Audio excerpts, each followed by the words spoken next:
Statement. Go on. Okay, day one's in the books. Year two. Not a lot to report really, other than, it was cleaner than last year's day one, which you would expect because it was all new last year, right? And we got a lot of improvement to make, but we don't need to be where we need to be right now. We need to be where we need to be when we run out of the tunnel for the opener. So, like the organization, didn't see too many horrific plays out there with the ball on the ground or things like that, penalties. Of course, we don't have officials at practice. That would probably help, because there probably was some holding on both sides of the ball out there. But the key to the drill is we got to get better every day, develop consistency and performance day in, day out, play in, play out, practice to a high standard, and that's how you improve. And we'll keep throwing more at them every single day. The first day, it's a certain part of the menu, and we've got 13 practices and 10 days of install, and we'll get most of it in, and then we'll probably slide a few tweaks in once we figure out who can do what. And we're going to get 3 in before spring break, come back, get about a 4-day break, get rehydrated, and do number 4 the following Thursday. So that's where we're at. Questions? Nathan, Zach. Yeah, Curt, you talked briefly about adding Chandler to the staff. He's your first new quarterbacks coach since 21, since Tino. What's the process like with building rapport with him? How much work goes into kind of teaching what you want out of quarterbacks or your system? How different is that when you had a close to? Yeah, he's learning our system, what our standards, our expectations. He's been in NFL football for the last 4 years in various roles. NFL is different than college. So, it's a transition for him, and this will be a good spring for him. Zach, the Weaver. I imagine as you map things out, there are some constants every year in the spring, but you talk about a lot of stuff not being new in the way it was a year ago. What does that maybe allow you to try and plan to get out of these next few weeks that maybe a year ago you said, we got to walk before we can run. Now maybe you can kind of start to jog. Yeah, well, spring football. So we want to develop players, right? We want to improve daily. We want to promote competition. We want to install our offense, defense, special teams, learn about our team. And everybody's going to come out of spring football undefeated. And the most important thing is, you come out healthy with your top line guys, and that you develop players and you improve and begin to form your identity and your mindset. And then you come out, evaluate if you have any needs in the spring portal, or you may dabble, and get ready for the fall. So I think you learn about your team every day, and this is a new team. I believe we have 81 guys on scholarship, maybe 82. And unless I'm miscounting, 33 of the 81 are new guys. So that's it's almost 40%. I think 3 out of 8 is 37.5, right? So a little bit over 40. And so you start over. You truly do start over every year. But now with the rules the way they are, it's even more so. That's the Pete. Coach, like you said, first day, so still a lot the way to go, but just your initial impressions on, Fernando Mendoza, and just kind of how he took the things out there. Yeah, I thought he did good. The big thing we're going to be working on him this spring is getting the ball out of his hand on rhythm. A lot of the concepts he's been exposed to, they were probably called differently. Some of the concepts will be a little bit new. Most of the guys, the first 2 weeks, they're thinking and playing at the same time, and then the last 2 weeks, they're playing more than they're thinking. And I suspect it'll be the same way with him. And very high on him. And there's things at Cal that he was under duress quite a bit at Cal. So we protected the passer in the pass better, and so developing trust and confidence in the pocket. Throwing the ball on rhythm, and eye control, those type of things. But we're out there today in our pajamas. I mean, you know, we will be the next practice too. You don't play football that way. So, you know, today it was almost like muscle memory drill. Okay, this is where you go period 1, period 2, that kind of thing. And once we get into the banging and clanging, things will pick up. Pete and then Todd. Excuse me, Coach, can you kind of assess the linebacker situation? You got 8 back, how do you see that developing? Yeah, well, Roe Hardy played a lot of football for us last season. We went to our trio package, which was a 3 linebacker set against 12 personnel. Isaiah Jones, the first half of the season, was that first guy in. The last half of the season, it was Roe Hardy. So you got 2 guys, Hardy and Jones, that played a lot of football, and then we've got some young ones behind them that, you know, we'll see how they develop.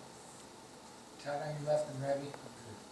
Curt, similar question, Pete, only for the running backs, kind of different assessment of, I know you're mixing in some transfers with some of the guys that have been retained, but where do you see that developing over the course of the spring? Well, I'm not into making predictions on how they'll develop, but I can assess what we have. Hemby's got a body of work as a starting football player in the Big Ten Conference and has been a good player, both running the football and catching the football. Kalon Black, obviously, is a veteran. Lee Beebe had a nice year last year at UAB. And Martin, freshman, I thought showed promise last year. And Van Horst is back for his 8th year. And was actually the starting running back games 2 through about 6 or 7 my first year at JMU. Anyway, so we've got some depth there, some nice body types, and I've noticed them out there a few times today, and I thought they looked good. Rebby in front and Daniel. When you had somebody like Aiden Fisher who had the year he had, what are the next steps for somebody that talented, and sort of what are the important things for him to do as a leader and as a player in spring football for himself and for the other guys? Yeah, well, you know, I think those kind of guys, you know, they've been leading all along. That part of it is a little bit of a continuum. Success is not a continuum, but leadership is. And so he's been leading the team throughout last fall and the off season and the winter workouts. And I think this spring, you know, number one, we want to get him off the field healthy. You know, he's been nicked up a little bit in the fall, previous falls. And, you know, he wants to get his body in as good a shape as possible. And so he's ready to play football in the fall. And so for him, it's important to get some reps and stay sharp. But probably the priority at linebacker is to develop depth there and figure out who our other guys are and keep him healthy, ready to go in the fall. Daniel in front and Zach. The process of trying to install when you have, I forget how many, almost 41% of a roster just changed. Mm-hmm. How is the process of trying to install and just add the flavor you want when you have a roster that changes so much as opposed to what it probably was about 8-10 years ago? Well, you know, the install, I think if you looked at it across the board, offense, defense, would be at least 80% of what it was last year, exact. Probably more. And you got to remember, our guys have been lifting weights, they've been running, conditioning, but you sprinkle in position meetings there too, you know, for the last month and a half. So these guys have had meetings with their position coaches. And so I thought it was pretty clean out there today in terms of guys lining up in the right spot, running the right route. You know, it's not rocket science. Most of these concepts these guys have been exposed to in the past, they're just called something different. And so I thought it looked pretty clean. Zach and Seth. For the true freshmen, how much of a leg up does it give them to arrive early in the spring as opposed to the summer?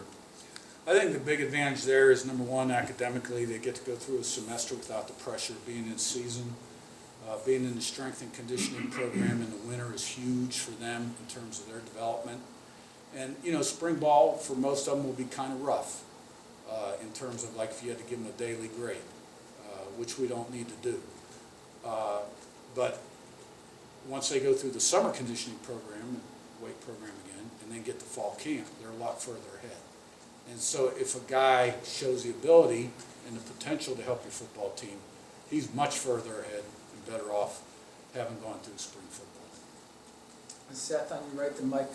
Curt, with Fernando, it's not that often that you have a quarterback come in and have his younger brother be in that quarterback room with them. I mean, is that something you've had before? And I guess what's that dynamic like? You know, is that kind of bringing out extra juice and competitiveness out of them to have each other there? No, I've never had that before. But I know the young one will push the old one as hard as he can. And he's got a good future. So, they're two great kids. Mike, on your right, the Joe. Yeah, Coach, I've often heard you say you're hunting for complacency within your program. I'm curious at this stage, coming off a good season, first spring practice, kind of what are the red flags or hallmarks of complacency that you'd be looking for? Well, you know, the strength and conditioning coach, Derek Goings, had very positive things to say on a daily basis about what was going on downstairs and in the running program. So it looks like we passed that mark. And I thought today was a very solid day. I'll assess things as we go through the spring and see where we're at on a daily basis. And but look, this is a football team that didn't finish the season very well. Went out, played in college football playoff, and didn't play like we wanted to play. Have some things to prove, but you know that's all in the past. These are a whole bunch of new guys, new team. Every team in America is pretty much that way. Probably 90% of them. So everyone's 0-0 right now, and they will be heading into game 1 in the fall. And it's all earned, not given, between the white lines. Joe, on your far right, and Rep and Ms. Coach, you said you learned something new about your team every day. What did you learn about them today? I thought it was a solid day. I thought they did a nice job of handling the workload, and you know, it looked like football out there. All right, guys. One more. Ms. I saw Justin Nelson out there. He's coaching. Looks like you might have a role for him as a staffer. How did that develop? And the relationship you guys had, he spoke really eloquently about being kind of the first guy to jump at the chance to sign here. How was that developed, and what's, you know, made you want to kind of have him? Yeah. Well, you know, I think got a text from him a month and a half or so that he was going to be in town, would like to talk, and then you know, he decided that he was done with football and he wanted to coach, and so he was one of our leaders last year, and you know, Scott created the opportunity within our organization for him to help us coach as a graduate assistant or a quality control coach. And so he will help Coach Miller with the running backs, and he'll do a good job. All right, thank you. Thank you. Thanks, Coach.